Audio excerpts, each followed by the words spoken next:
Está entrando no ar o programa Momento Clássico com Eric Herreiro, a sua conexão com a cultura e o melhor da música de concerto pela Rádio Tropical Web Brasil.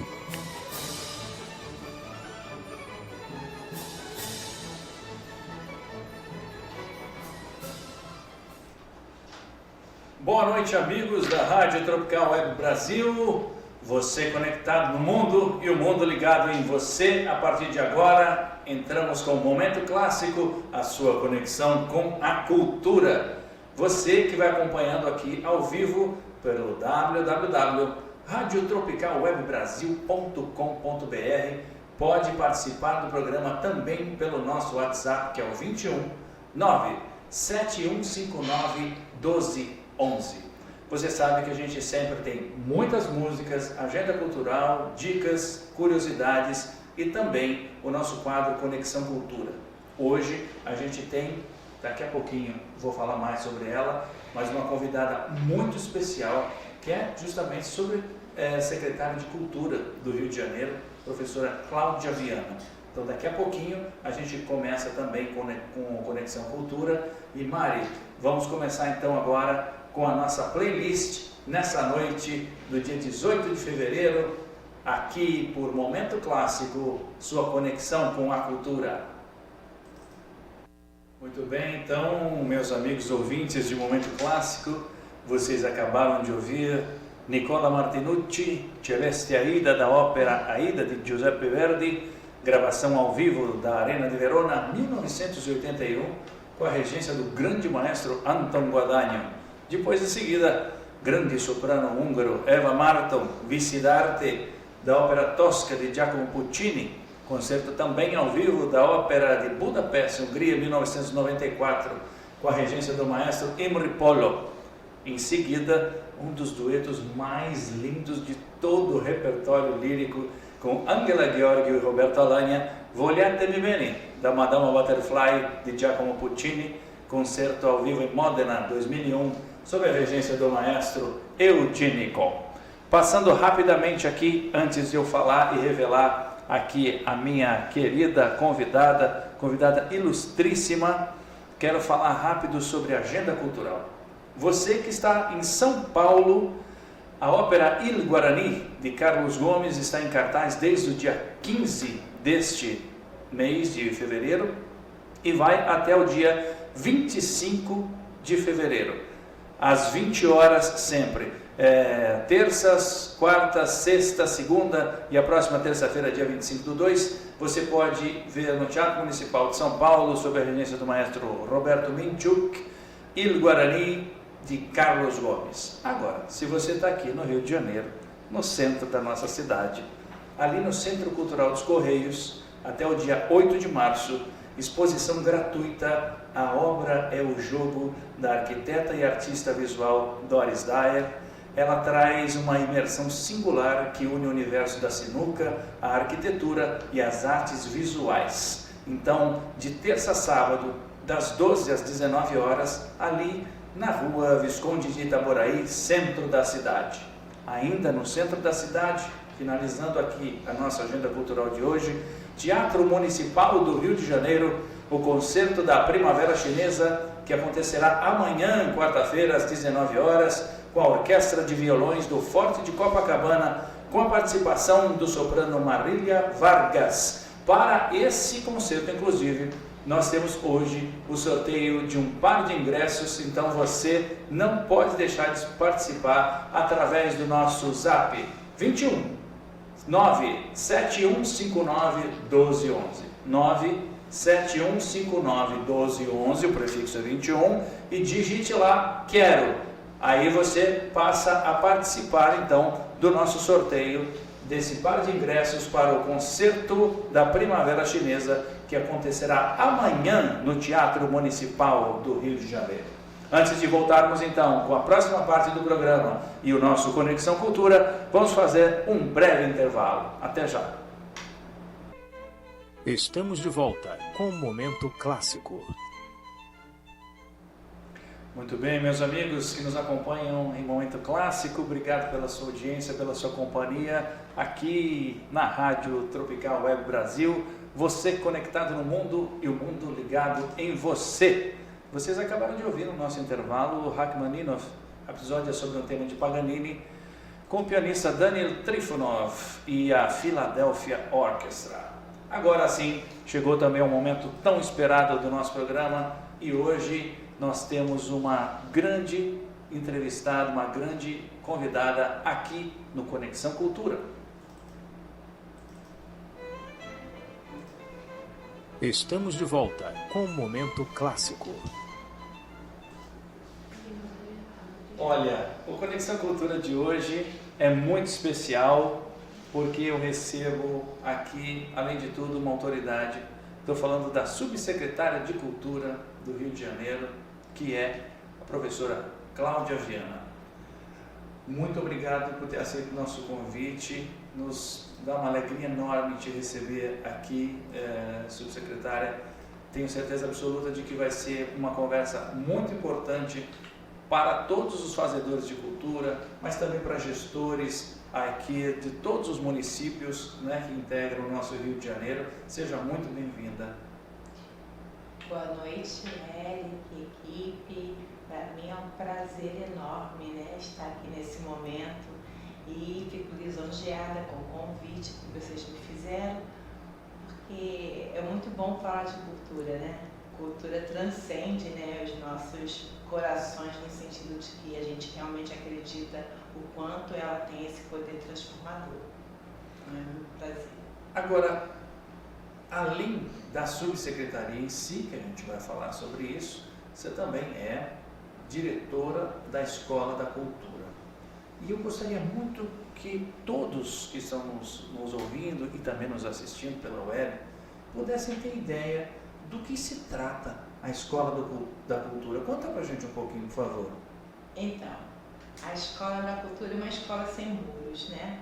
É uma escola onde a gente tem a liberdade, né, de trabalhar com todas as questões que envolvem a cultura de uma forma geral. E ela nasce num momento muito propício, né, onde a Secretaria de Cultura começa a receber seus recursos, né, através das leis, e é percebido por nossa secretária que essa comunicação, esse entendimento que não chegava ao interior do estado, não chegava às cidades, né, do interior, e nós tivemos, né, o objetivo de entender por que isso acontecia, por que o acesso, né, a esses volumes, né, esses recursos não chegavam às cidades, não chegavam aos fazedores de cultura. E aí a incumbência da escola nesse momento é fazer essa volta para esses lugares e entender o que acontecia. E aí ficou diagnosticado que o problema era de comunicação, era de entendimento, era também de reconhecimento de si mesmo enquanto artista.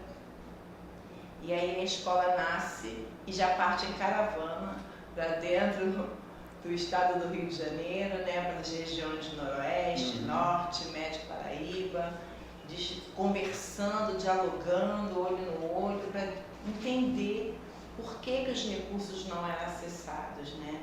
E aí, após essa avaliação, após esse entendimento do território, dessas escutas, né, a escola começa a formalizar uma proposta de formação, né, que ia de encontro a essas necessidades. Então a gente verificou, primeiro, que as pessoas não conseguiam se ver como fazedores de cultura, trabalhadores da cultura. Segundo, a comunicação não chegava ao interior, né, na mesma proporção que chega nos grandes centros. Então existia um lapso temporal que também prejudicava, né, esse acesso. Terceiro, porque as pessoas não sabiam escrever projetos para que elas pudessem participar, né, dos nossos editais. Ter acesso ao fomento. Ter acesso exatamente ao fomento.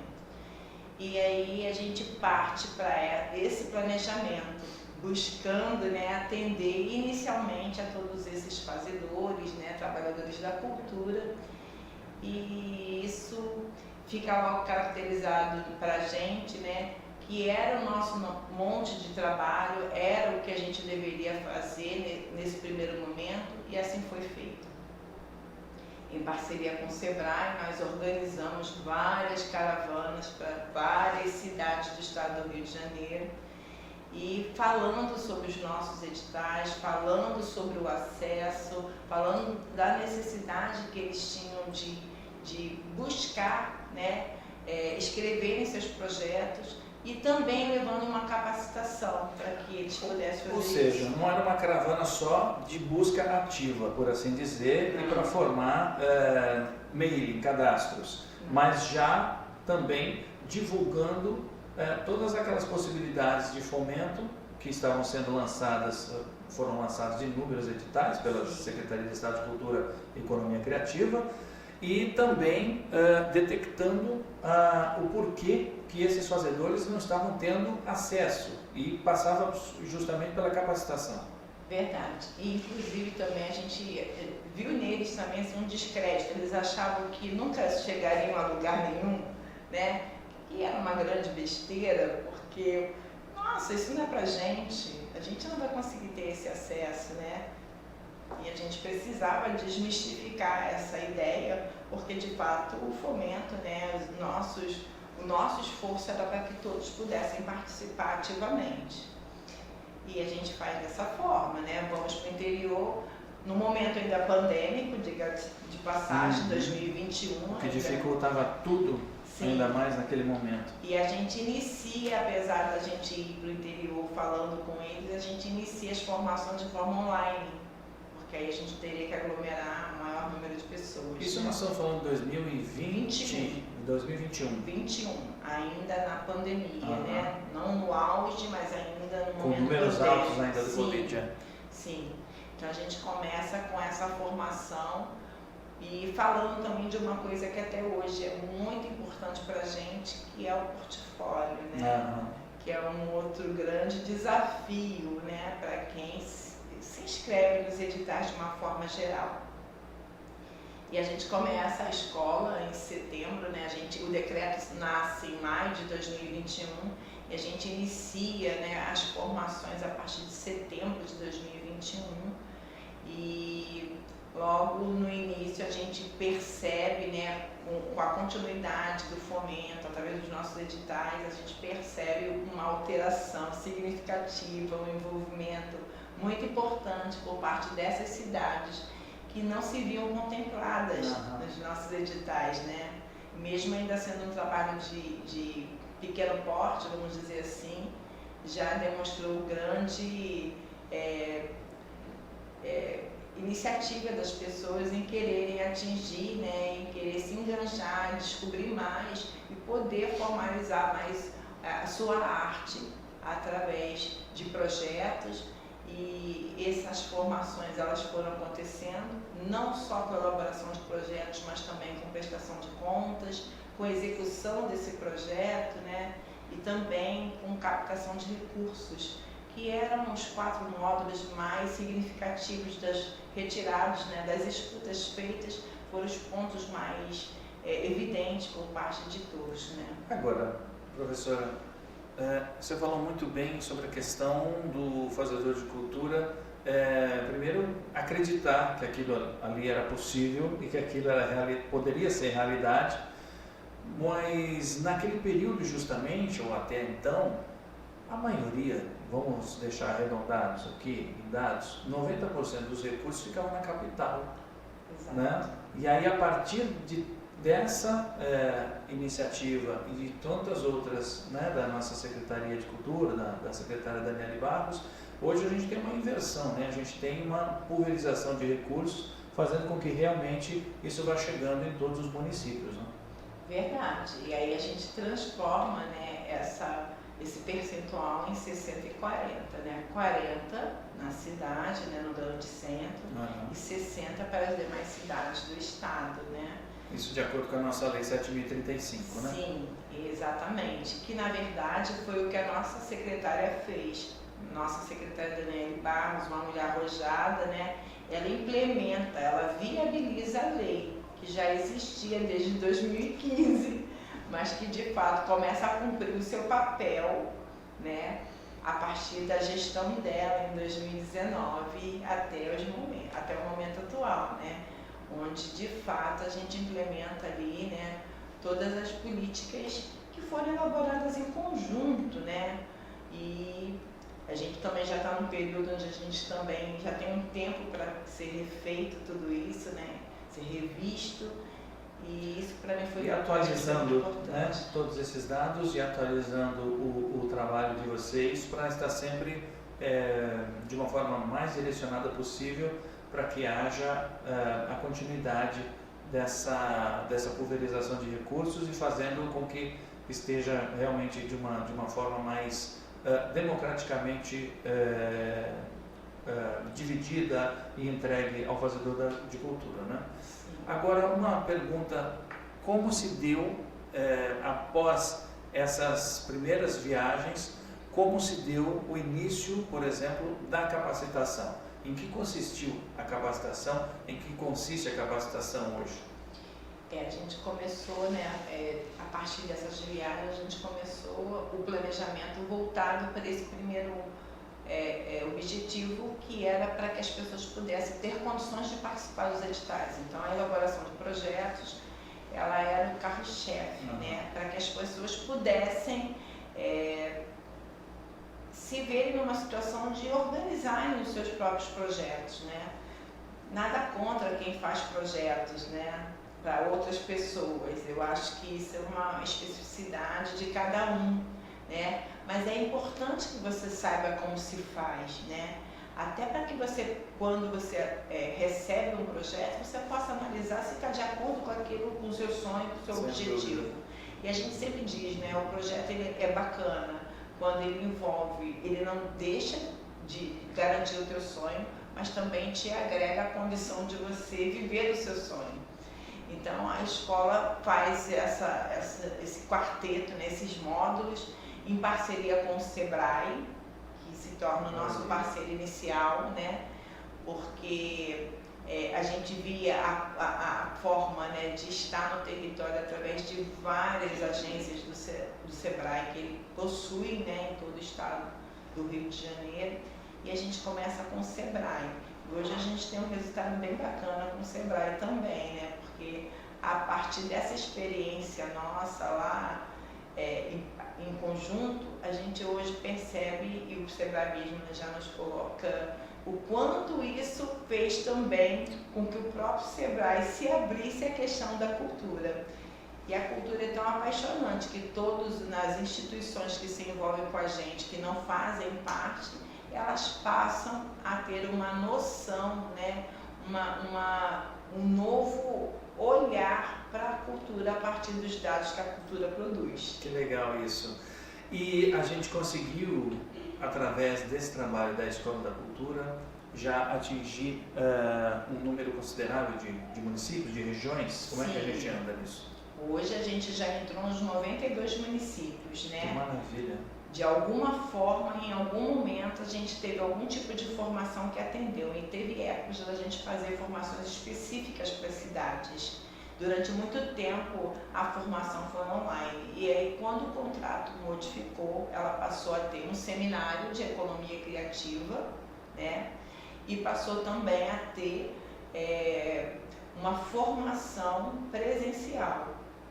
Então, a gente faz a customização, né, dessa necessidade da cidade. Então, a gente consegue porque as regiões são muito distintas, né? Às vezes as necessidades são distintas. Sim, são distintas, são diferenciadas, às vezes até na própria região. Né? Às vezes precisa mais falar sobre portfólio. Então, a gente hoje, por ter essa entrada nas 92 cidades, a gente consegue conversar abertamente com as secretarias de cultura e fazer essa customização. O que você precisa, como é que você quer, né? Como é que você acha que a gente pode fazer esse trabalho dar mais certo nessa sua cidade? Como é que a gente pode chamar essas pessoas? Então a escola costuma, junto com a cidade, sempre valorizando a Secretaria de Cultura, fortalecendo esse braço, que é o braço que a gente deve entrar.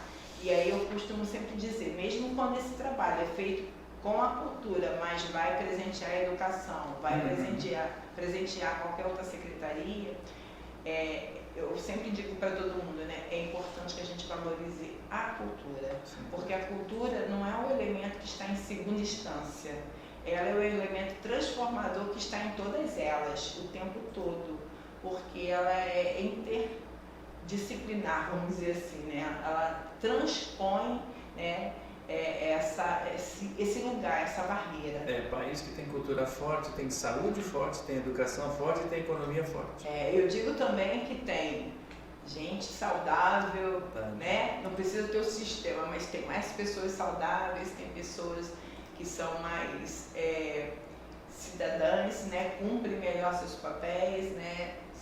Constroem o seu desenvolvimento cidadão com mais coerência. Então a cultura é esse lugar de transformação porque envolve os nossos sentidos, né? É o que a gente vê, é o que a gente escuta, é o que a gente ama sentir. Então todas essas coisas elas contribuem para a nossa formação cidadã. Quando elas estão atreladas a um conhecimento, elas tiram você daquela zona perigosa, né? Da doença, da falta do conhecimento, da questão da violência.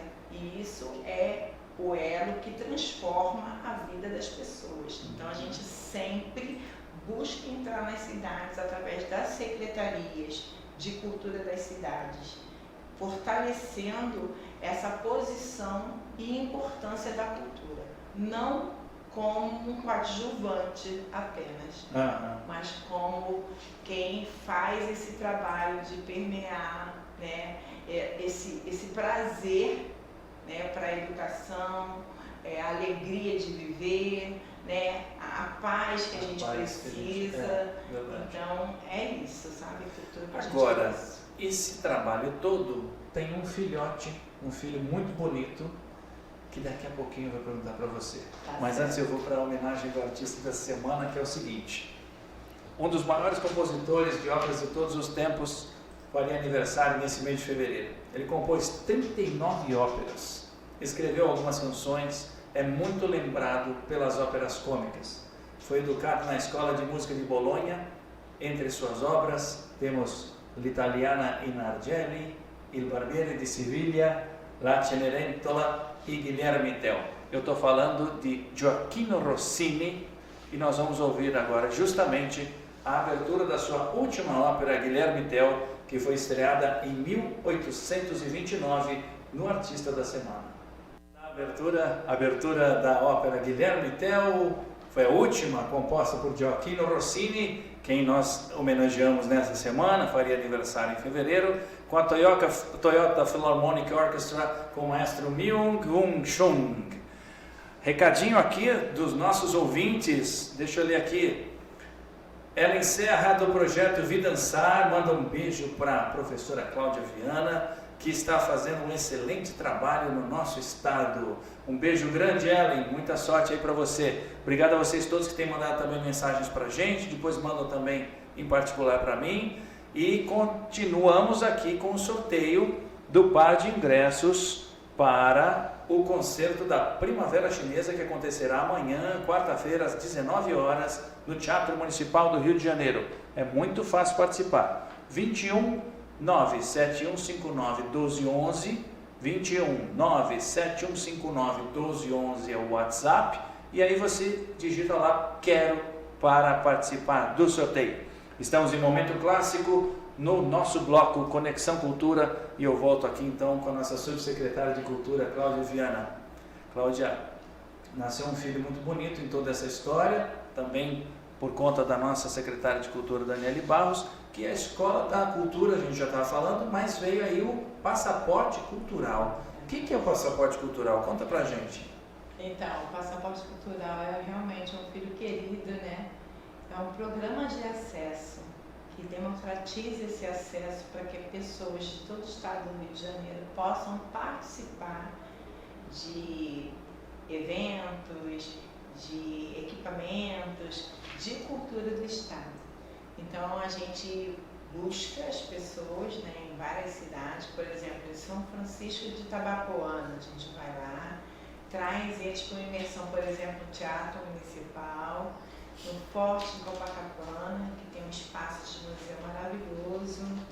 A gente leva para peças de teatro, a gente leva para outros eventos voltados para a cultura, como circo, como espetáculos de dança, como outros tipos de atividade, né, como os museus do CRAB, que é o Museu do Artesanato, né, que é o centro de referência do artesanato, o Museu do Artesanato em Petrópolis. Então a gente tem um número de instituições que se inscrevem e a gente tem um número de parceiros, que são as instituições que nos recebem. Que beleza isso.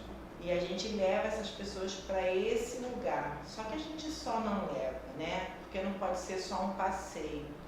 A gente privilegia que cada um desses espaços tenha um educativo, onde as pessoas que venham, né, a esses lugares possam de fato fazer uma imersão naquele equipamento e na história cultural daquele equipamento, para que isso venha trazer, atrelar mais conhecimento para esse grupo e possa também despertar neles outros interesses voltados para a cultura, né? Voltados para aquilo que aquele equipamento fala. Então, na verdade, é uma grande imersão. É uma grande experiência. Sim, né? sim. E vocês conseguiram já, com o passaporte cultural, chegar a quantos municípios? Conta pra gente. 92 municípios. 92 municípios? O passaporte cultural a gente já tem 211 mil pessoas alcançadas. Mais de 210 mil pessoas alcançadas. Sim, são muitas pessoas, né? E equipamentos de todas as linguagens. Todas Teatro, as linguagens. música, circo. Todas as linguagens, né? E a gente viabiliza isso e não importa de onde essas pessoas venham, né? A gente tem uma logística onde a gente pega essas pessoas com as nossas vans, as vans do passaporte cultural, que vão nas cidades, né? Quando é muito longe, como São Francisco que eu citei, o Barriçai, que também é bem longe. Os motoristas dormem, saem de lá de madrugada para que as pessoas possam estar aqui, né?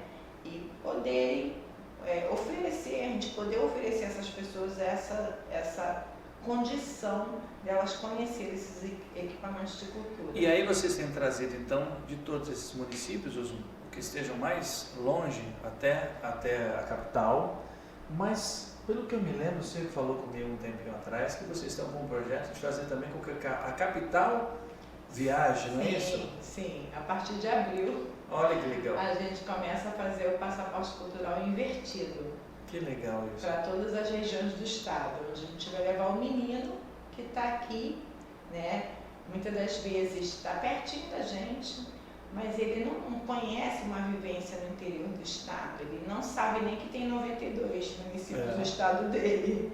E a gente quer mostrar isso para esse menino, para essas pessoas, para essas idosas, não importam os grupos, são sempre grupos e instituições culturais, onde a gente vai levar para esse conhecimento. Então a gente vai estar desafiando aí as regiões e algumas cidades a estarem se preparando para receber essas pessoas que vão sair da grande capital para conhecer as regiões do estado a uma cidade específica. E a gente começa isso a partir de abril. Maravilha. Falando então já sobre a partir de abril, quais são os planos, quais são as metas da sua subsecretaria, da Escola da Cultura, agora, para esse ano de 2025, que está só começando, gente. É verdade. A gente começou com os fazedores, né? E hoje a gente tem um trabalho que vai ser desenvolvido também a partir de abril, né? Nas regiões do estado do Rio de Janeiro, que é uma qualificação profissional, né? É uma qualificação que vai dar a gestores públicos, técnicos de gestão e também a conselheiros, né? A condição de entender mais da cultura. São 4 módulos, onde em parceria com o SENAC, A gente vai estar viajando para todas as regiões do estado, para cidades específicas, onde a gente vai também transformar num polo, onde a gente vai trazer cidades do entorno para que eles possam se inscrever e a gente possa montar turmas que terão aulas presenciais e online. E durante esses 4 módulos, né, eles possam desenvolver esse trabalho voltado para a gestão. O que é a cultura, quais são as linguagens culturais da sua cidade, esse mapeamento, a importância desse mapeamento, que tipo de trabalho a gente pode fazer em relação à economia criativa, a discriminação do que é economia criativa na sua cidade, e isso vai de encontro aos objetivos também da nossa lei 7035, né? Vai de encontro também aos objetivos da Secretaria de Cultura e Economia Criativa e atende a uma outra categoria, que é a categoria dos gestores, né? Então a gente também tem aí algumas cidades que serão desafiadas a serem esses polos para que a gente desenvolva esse trabalho e aí a gente vai pluralizando essas ações. A gente também tem um outro projeto que também começa esse ano, que é o projeto voltado para um novo edital voltado para a economia criativa, especificamente, né? Mas ele tem o objetivo de fazer um trabalho de mentoria. Então, a gente vai trabalhar com instituições, através de edital, com instituições de cultura, né? Com uma mentoria de 6 meses, onde essas instituições vão se fortalecer nos seus negócios, nas suas iniciativas e poderão, ao final, fazer um intercâmbio com outras instituições da mesma linguagem que já estão num patamar mais elevado para que essas instituições que alcancem esse espaço, esse lugar, possam também entender como é que eles podem ascender socialmente dentro daquilo que eles já propõe no seu território. Então a gente também está trabalhando e fazendo esse trabalho em todas as regiões do estado e a gente quer muito que todas as regiões estejam, se inscrevam, né, quando ele for lançado, participem de verdade, porque a gente quer levar pessoas que estão no norte, no noroeste, na Costa Verde, né, para outros lugares e para que eles possam crescer e fazer do Rio de Janeiro esse espaço